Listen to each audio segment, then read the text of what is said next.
9h, 11h. Europe 1 Culture Média. Avec Thomas Hill et Thomas, c'est l'heure de la question média du jour. La magie de Noël débarque de plus en plus tôt. Dès à le la 2 novembre. télévision. C'est ça. Et en ce moment, vous avez le droit sur les différentes chaînes à pas moins de 8 téléfilms de Noël tous les jours.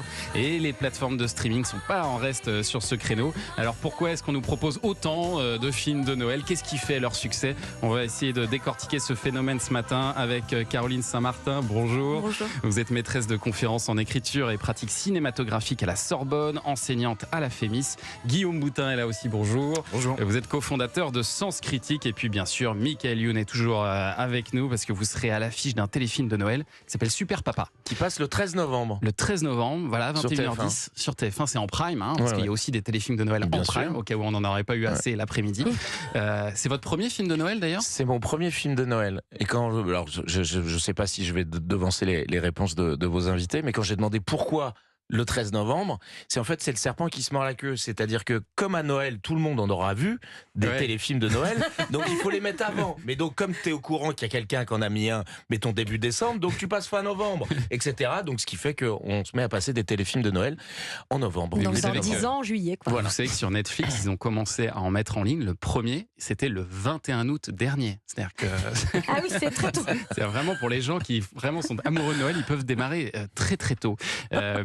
Pourquoi est-ce que, à votre avis, il y a autant de téléfilms de Noël aujourd'hui à la télévision ? Est-ce que vous avez une explication à ça, Guillaume Boutin ? Une explication, je sais pas, mais j'ai essayé de regarder. En fait, il y a un truc qui m'a beaucoup marqué sur Sens Critique. En gros, les gens donnent leur avis et créent des listes. On a des millions et des millions de listes. Et j'ai regardé, il y a plus de 5000 listes qui sont créées sur les films de Noël. Et au sein de ce truc-là, on retrouve à la fois des vrais films, des classiques genre Love Actually, etc., mais aussi les fameux téléfilms de Noël. Et ce qui est intéressant, c'est que Sens Critique, c'est une audience quand même assez exigeante, plutôt cinéphile, etc. Ben, même ce public-là s'intéresse aux téléfilms de Noël. Donc il y a vraiment un truc fédérateur, une espèce de guilty pleasure, on va dire, pour les... Il y a des pour communautés Facebook aussi autour des films de Noël. Mais tout le monde va regarder. Et puis, c'est un contexte, c'est un moment de l'année où tout devient Noël. Donc là, c'est parfait, on se met dans l'ambiance de Noël. On commence, la télé aussi se met aux couleurs de Noël Bien sûr. avec ses téléfilms. Et j'ai regardé, alors donc TF1, ils ont commencé donc dès le 23 octobre à 14h. On a eu droit à Noël à tout prix, suivi de Noël au château enchanté. Et à chaque fois, c'est un carton notamment auprès de la cible des femmes responsables des achats. Ceci explique cela. 40% pour le premier numéro, 36% pour le second, c'est des scores énormes. C'est un record d'ailleurs depuis novembre 2022, ça devait déjà être un film de Noël.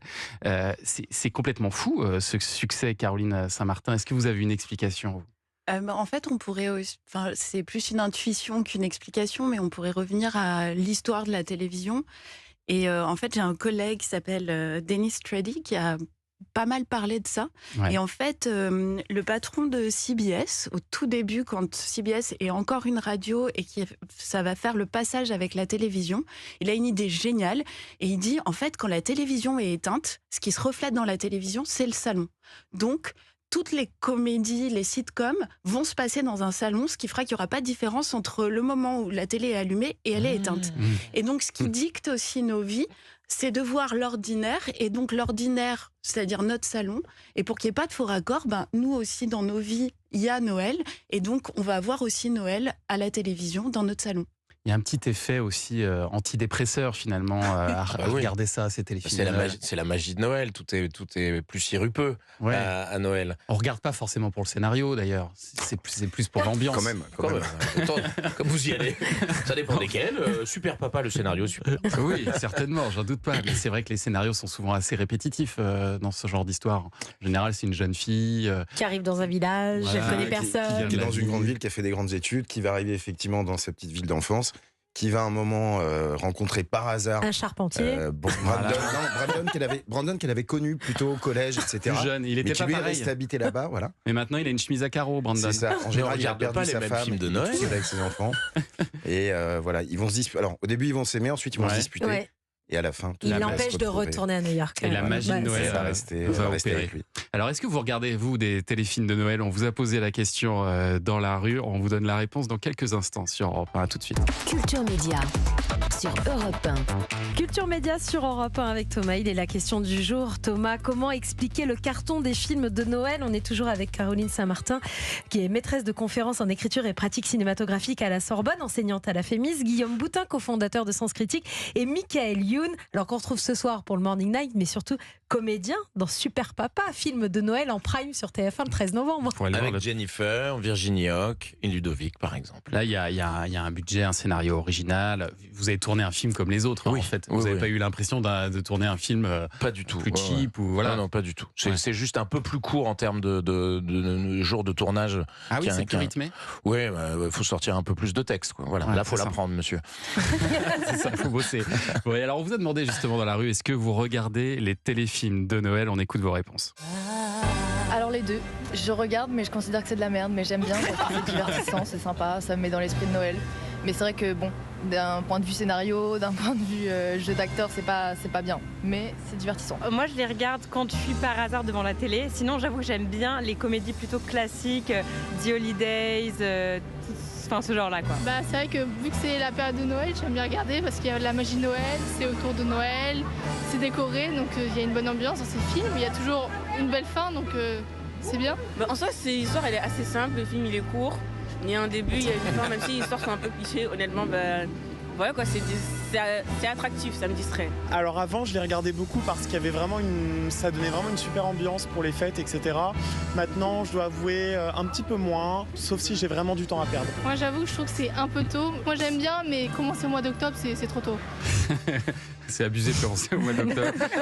Mais j'ai quand même l'impression que depuis quelques années, dites-moi si je me trompe, Caroline Saint-Martin, que la qualité de ces productions s'est améliorée et que le kitsch s'est revêtu d'un costume un peu plus chic maintenant pour ces téléfilms de Noël. Je sais pas, ça dépend de quel film on parle. C'est vrai qu'on associe des fois film pour le cinéma et film unitaire pour les plateformes. Après, ou pour la télévision. Mais après, ce qui est intéressant, et vous en parliez juste avant la pause, mais ce qui est intéressant dans les films de Noël, c'est qu'il y a une dramaturgie en fait, qui est vraiment interne au film de Noël. C'est-à-dire que Noël est un événement qui a une dramaturgie avec un climax qui est le repas la veille de Noël et une résolution qui doit se faire au moment où tout le monde dîne ensemble. Donc, en termes dramaturgiques, c'est hyper intéressant de se calquer en fait sur ce qu'il y a de scénaristique, le potentiel scénaristique en fait du film de Noël. Et en même temps, ça a un côté très répétitif. Du coup, Guillaume Boutin, on a l'impression de les avoir déjà vus avant de les regarder, ces films. Bah, mais c'est une recette qui marche. Ouais. Je dirais que si je devais faire un parallèle un peu absurde, mais c'est un peu comme quand on va au McDo, on sait que c'est pas très bon pour la santé. Pourtant, de temps en temps, on a quand même envie d'y aller. On mange toujours la même chose, mais on y retourne. Et je pense qu'il y a quelque chose aussi peut-être un petit peu de la Madeleine de Proust pour nous tous. Noël, ça reste Noël, quoi. Après, il y a des films qui sont devenus complètement cultes. Des films de Noël. Love Actually, au départ, c'était un film de Noël. Même Maman, j'ai raté l'avion. Il y a des films de Noël qui sont originaux et qui sont très réussis. Là, on parle des films qui sont distribués au cinéma aussi. C'est une autre économie et c'est une autre façon de penser. Oui, plus de moyens. Puis vous en parliez aussi, peut-être plus de temps pour les tourner. Et donc, je pense que ça joue. L'idée de la plateforme, c'est d'avoir tout le temps du contenu, alors que les salles de cinéma, en fait, c'est fixe, c'est un nombre d'écrans qui est fixe et qui est donné à l'avance, alors que sur les plateformes, que vous regardiez le film ou pas, vous payez quand même votre abonnement, donc la logique économique est un peu différente. Je pense qu'il y a aussi un truc, c'est que à partir du moment où le film sort, en fait, on ne sait pas forcément que c'est encore un film de Noël. Je parle des films salles. En fait, c'est en devenant culte, c'est avec le temps que ça va devenir justement un film de Noël. À l'inverse des téléfilms classiques qui, eux, sont dès le départ calibrés pour être programmés à Noël. Et la plupart de ces films, ils viennent d'Amérique du Nord, qui les produit en quantité industrielle chaque année. Mais on voit que petit à petit, il y a quand même les Français aussi qui s'y mettent progressivement. On se met à en produire, mais il y a des chaînes là-bas qui sont vraiment dédiées à ça. C'est vraiment une industrie très importante aux États-unis. Oui, tout à fait. Il y a 2 chaînes. Il y a Hallmark et... J'avais pris des notes. J'ai pris le nom de la deuxième chaîne. Parce que Hallmark, c'est la plus connue. Hallmark et Lifetime, qui sont des chaînes exclusivement dédiées à la production et à la diffusion de ces téléfilms. Et ce qui est marrant, c'est qu'Hallmark, à la base, c'est une société qui fabrique des cartes postales de Noël. Ah oui, d'accord. C'est une boîte qui existe depuis un siècle. Et un jour, ils ont décidé, naturellement, ils connaissaient bien Noël, et si on dit, on va faire des films de Noël.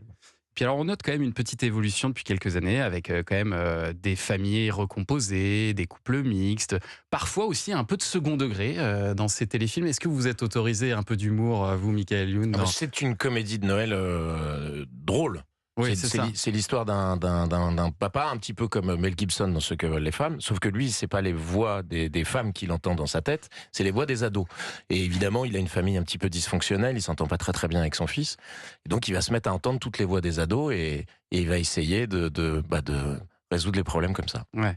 Et alors, autre intérêt pour les chaînes de télé, c'est que les téléfilms de Noël, ça permet aussi de nous mettre dans cette ambiance de Noël et quelque part un peu de préparer peut-être nos cerveaux aussi avec des pubs qui sont ciblés spécialement Noël et qu'on peut peut-être vendre plus cher aussi. C'est aussi l'un des intérêts, je pense, de ce genre de téléfilm. Oui, si jamais il passe à la télévision, oui, et ça peut participer à un système économique, mais sur les plateformes, je pense que c'est vraiment